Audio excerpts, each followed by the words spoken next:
आज की वीडियो में मैं आपसे चर्चा करने वाला हूँ जिस विषय पे बहुत महत्वपूर्ण विषय है और उसकी अज्ञानता के कारण बहुत सारे लोग ऐसे हैं अपने देश में जो पूजा पाठ तो बहुत करते हैं लेकिन उनको उससे ना या तो फ़ायदा नहीं होता या नुकसान होने लगता है। और वो विषय है यज्ञ का, जिसको हवन कहते हैं अपने भाषा में। तो किसी भी मंत्र की शक्ति को जागृत करने के लिए यज्ञ आवश्यक होता है। बिना उसके उसकी ऊर्जा में विस्फोट नहीं होता। लेकिन यज्ञ है क्या, क्यों किया जाता है, जो चीज़ें होती हैं असल में मंत्रों का विज्ञान जिसको नहीं पता वो यज्ञ को नहीं समझ पाता। मंत्र काम कैसे करते हैं, मंत्र क्या है। मंत्र ऋषियों द्वारा खोजे गए एक शब्दों के समूह हैं जो कार्य विशेष के लिए कार्य करते हैं। अब इसको इस्लाम में जैसे समझाया गया है मौक्किल के रूप में कि हर अमल पे मौक्किल होता है, फरिश्ते होते हैं, वैसे हिंदू धर्म में इसको समझने के लिए मैं आपको बताता हूँ। हर मंत्र से जुड़ी हुई शक्तियाँ होती हैं और शक्तियाँ इस प्रकार से होती हैं कि एक मंत्र के ऊपर देवी देवता से लेकर के और उसके नीचे की शक्तियाँ जितनी भी होती हैं वो सारी उस पर ड्यूटी उनकी होती है। उस मंत्र का साधक जब जप करता है तो वो शक्तियाँ सक्रिय होती हैं और यज्ञ होता है उनका भोजन। जिस प्रकार का मंत्र आप जप करेंगे उसी प्रकार की शक्तियाँ आएंगी उसी कार्य के लिए, और उसको पूरा करने के लिए उसको जो पुरस्चरण हम बोलते हैं या जिस उद्देश्य से किया जाता है, जैसे 1.25 लाख या 1.5 लाख की संख्या में कोई मंत्र जप किया जा रहा है कामना विशेष से, तो उनको वैसा ही भोजन दिया जाता है उस काम के लिए। जैसे बगलामुखी मंत्र का हवन है, कभी किसी ने विधान बता दिया हल्दी नमक तेल से करने का, तो हल्दी नमक तेल से करने का प्रयोजन अलग है। फिर हमने उनको जौ तिल चावल हवन सामग्री और कुछ वस्तुएं मिला के कहा तो उसका प्रयोजन अलग है। तो मंत्र वही रहेगा लेकिन उसके शक्तियाँ कार्य विशेष के लिए उसका जो है हवन सामग्री बदल जाएगी। और बिना यज्ञ किए किसी भी मंत्र में परिणाम आने की बेवकूफ़ी न करें। उसका कुछ और उद्देश्य हो तो पूरा हो सकता है। जैसे मैंने आपको एक वीडियो में बताया कि गायत्री मंत्र का 24,000 आप खाली जप करें तो अगर कोई गलत साधना आपने की है तो वो कट जाएगा। वो एक चीज़ विशेष है, लेकिन उस कट्टी फुल मंत्र की शक्ति को जगाने के लिए या मंत्र से कोई कामना विशेष पैदा काम करने के लिए जो गुरु ने आपको निर्देश किया, जैसे महामृत्युंजय मंत्र है कि आप डेली एक माला उसका जप करते रहो तो उसका विशेष शारीरिक सुरक्षा करेगा, कहिसार का काम करेगा। लेकिन महामृत्युंजय का अनुष्ठान करना हो तो बिना यज्ञ के कुछ नहीं होने वाला। तो इसीलिए यज्ञ में सबसे महत्वपूर्ण बात यह है कि यज्ञ में लगने वाली वस्तुएं सही गुरु के माध्यम से आपको सही जानकारी होनी चाहिए। कितने अनुपात में मिलाना है कि जौ तिल चावल हवन सामग्री है, फिर उसमें लाल चंदन है, सफ़ेद चंदन है, आम की लकड़ी पे ही हवन किया जाता है। किस हवन में देसी घी का प्रयोग होता है, सात्विक सभी कर्मों में, किन्हीं कामना विशेष में जैसे सरसों के तेल का प्रयोग होता है, वैचारिक कर्मों में। कुछ तामसिक हवन होते हैं जिसमें शराब मांस इत्यादि का प्रयोग होता है, जो शमशानी क्रियाएँ करते हैं या तामसिक देवी देवताओं को करते हैं। फिर यज्ञ के साथ साथ बलि का विधान है कि नहीं है, बलि में सात्विक बलि है, तामसिक बलि है, इस तरीके का कार्य होता है। लेकिन यज्ञ पूरा करने के बाद फिर उसका दशांश जो आशीर्वाद जप है, मंत्र का जो जप किया उसका दशांश हवन किया, फिर उसका दशांश आशीर्वाद जप किया, उसके बाद ही आपका कार्य संपन्न होता है। यही मंत्र का पूरा विज्ञान है, यही मंत्र का पूरा विधान है। तो कोई भी लोग ऐसे हैं जो इस तरीके की मंत्र साधना कर रहे हो कि मान लीजिए उन्होंने बड़ी तादाद में कोई मंत्र का जप कर लिया है और किसी मूर्ख ने उनको बताया है कि हवन करने में सक्षम ना हो, जैसे ये मूर्ख बताते भी हैं, चारों ओर किताबों में भी लिखते हैं और इंटरनेट पे बताते हैं कि हवन करने की आपकी सामर्थ्य नहीं है तो दशांश जप अतिरिक्त कर दीजिए। तो इस मूर्खता में ना पड़े, नहीं तो आप अपना समय और पैसा दोनों बर्बाद कर रहे हैं। दशांश जप क्या कर देंगे, दशांश आपको हवन जब करना है तो उसमें दशांश जप तो होगा ही। अगर मैंने 1 लाख का मंत्र जप किया तो मुझे 10,000 आहुतियाँ देनी है, उससे कोई विकल्प नहीं है।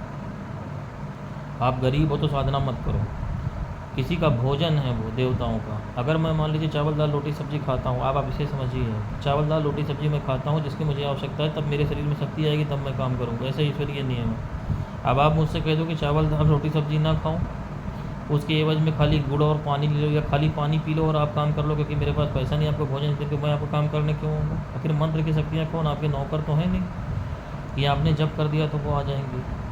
तो इसीलिए इस विषय को समझ लें कि जो दशांश जप के दशांश हवन का विधान जो है जप का, वो हवन करना ही करना है, उसके बाद दशांश जप फिर आशीर्वाद के रूप में होता है। ये मंत्र का पूरा विज्ञान। अगर यज्ञ नहीं किया तो आपका काम नहीं होगा क्योंकि जो यज्ञ की शक्तियाँ हैं वो नहीं आएंगी और वो उस तरीके से उस काम को अंजाम नहीं देंगी। हाँ, उससे थोड़ा बहुत फ़ायदा आपको हो सकता है, जैसे रूटीन में कोई करता है कि गायत्री मंत्र का जप करता है, नवाण मंत्र का जप करता है, महामृत्युंजय मंत्र का जप करता है या किसी अन्य मंत्र का जप करता है। लेकिन आप सोचो कोई आपका काम हो जाए उस मंत्र की शक्तियाँ, और उसी लिए बाद में लोग कहते हैं अरे मंत्रों से कोई फ़ायदा नहीं हो। जब तुमको विधान नहीं पता, मूर्खों के तरीके से काम करोगे यज्ञ करोगे धुएं में यज्ञ करने लगोगे। यज्ञ हमेशा तीव्र अग्नि में होना चाहिए, ये भी बहुत महत्वपूर्ण बात है। यज्ञ अगर धुएं में करोगे तो यज्ञ की सारी ऊर्जा पृथ्वी के नीचे के लोगों में चली जाएगी, राक्षसों को चली जाएगी। अग्नि होनी चाहिए। कितने लोग हवन करते हैं मैंने देखा, वो धुएं में हवन करा रहे हैं ब्राह्मण भी और लोग कर रहे हैं, और जैसे जान छुड़ा के वहाँ से भाग रहे हैं। कूड़ा होती सूखी गरी के गोले को काट करके उसके बीच में हवन सामग्री भर के डालना, उसके बाद घी डालनी और यज्ञ करा देते हैं। उसके बाद यज्ञ से जुड़ी हुई, उस मंत्र से जुड़ी हुई जो अन्य शक्तियाँ होती हैं उनका यज्ञ ना आप तो खुद करते हो ना कोई करवाता उसमें। भाई नवाण मंत्र का आपने यज्ञ कर लिया तो नवाण मंत्र के सहायक शक्तियाँ हैं। अगर सात्विक विधान से आप करो तो 9 ग्रहों का हवन करना है। ग्रहों के अधिदेवता हैं, प्रतिदिन देवता हैं, लोकपाल हैं, 10 दिक्पाल हैं, क्षेत्रपाल हैं। उसके बाद अन्य देवी देवता हैं, उनका करना है। नक्षत्रों का करना है। कौन करेगा इसको? यज्ञ की अधिकारी शक्तियाँ होती हैं। यज्ञ जो करता है उसको यही अगर विधान नहीं मालूम है कि यज्ञ की अधिकारी शक्तियाँ होती हैं जिसमें जिनका यज्ञ में भाग होता है, अगर उनको यज्ञ का भाग नहीं मिला तो आपको कहाँ से होगा? तो ये एक सीधा विधान में इसमें गुरु परंपरा में चलता है। खैर मैं आपको सामाजिक उसके गुरु परंपरा से आगे आना होने के कारण मैं बता नहीं सकता हूँ, क्योंकि वो हर मंत्र में उनकी संख्या अलग होती है। तो उसमें एक विधान ये है कि अगर आपको इस विषय का ज्ञान नहीं है कि किसके नाम से कितनी आहुतियाँ देनी, तो उसी मंत्र से सीमित संख्या में आहुतियाँ दी जाती हैं। लेकिन वो हर मंत्र के लिए गुरु फिर आपको बताता है कि भाई नहीं मालूम है तो सबका हिस्सा सबको पहुँच जाए उसी देवी देवता के मंत्र के माध्यम से। जैसे नवाण मंत्र है, मान लीजिए कर लिया, अब आपको नहीं मालूम कि नवाण मंत्र की कितनी अधिकारी शक्तियाँ हैं, तो नवाण मंत्र से ही विशेष संख्या में आहुति दे दी जाएगी, तो सबको सबका हिस्सा पहुँच जाएगा, उसी संकल्प से दी जाएगी। उसके बाद तरीका होता है 10 दिक्पाल, क्षेत्रपाल और ये पंचलोकपाल, इन लोगों की बलि देने का। उड़द दही जो है आम के पत्ते पर रख करके, कपूर रख करके उसमें जो है उनको बलि बोलते हैं, उसको जलाया जाता है। वो तरीका होता है उसका। तर्पण मार्जन जहाँ जरूरी है वहाँ आदमी तर्पण मार्जन भी करता है। तो इस तरीके से जब प्रक्रिया पूरी नहीं होगी, वही बात है कि घर में setup box, TV, dish antenna, बिजली सब रहेगा तब तो टीवी चलेगा, नहीं तो नहीं चलेगा। तो वही है कि आपने यज्ञ कर लिया, खूब मेहनत करी, खूब हवन किया, उसके बाद परिणाम नहीं आया तो पंडित भी आपका अनुष्ठान करा के गए, आपने कहा कि वो पूजा ही बेकार है, या तो ब्राह्मण दोषी है। जब विधान ही नहीं मालूम है, या तो ब्राह्मण को विधान ना मालूम है, आपको विधान ना मालूम हो तो कहाँ से पाएगा? तो इसलिए मंत्र विज्ञान में ये सबसे महत्वपूर्ण विषय है यज्ञ का विज्ञान। चाहे वो वैदिक मंत्र हो, चाहे तांत्रिक मंत्र हो, ग्रहों के मंत्र हों, कोई भी उपाय आप करो, इसमें ये मूर्खता मत करना कि उसका दशांश जो है आप जब कर लोगे तब काम चल जाएगा। यज्ञ करना ही करना है। यज्ञ देवताओं का भोजन है, मंत्र की शक्तियों का भोजन है, और उसकी हवन सामग्री भी शुद्धतम होनी चाहिए। ये भी मूर्खता कहने मैंने देखा लोगों को, वहाँ जाएंगे पूजन भंडार पे तो कहेंगे पूजा वाला तिल दे दीजिए। और पूजा वाला तिल क्या होता है? जो सबसे सड़ा हुआ तिल होता है। जो खाना तुम अपने खाते हो उससे ख़राब खाना देवताओं को खिलाओगे। देवता मूर्ख हैं। जिन देवताओं को तुम पूजा चढ़ाने जा रहे हो उनको अपने से मूर्ख समझते हो, उनको दिखाई नहीं पड़ रहा कि ये सस्ता लेने की वजह से तिल ले रहा है, या तो तुमको उन देवताओं के अस्तित्व पे ही भरोसा नहीं है। तो जो तुम खाते हो उससे अच्छी चीज़ उसमें देनी है। तिल तो तुम्हारे खाने लायक है वही देवता खाएंगे, जो चावल तुम्हारे खाने लायक है वो खाएंगे। अब चावल में मैं मोटा पतला नहीं कह रहा हूँ, मोटा चावल है तो उसकी क्वालिटी ख़राब ना, घुन ना लगाओ, मोटा चावल चल जाएगा हवन में। बासमती की बात मैं नहीं कर रहा हूँ। ऐसे जौ हैं, ये सब कम से कम साफ़ सुथरे होने चाहिए, घुन ना लगा हो।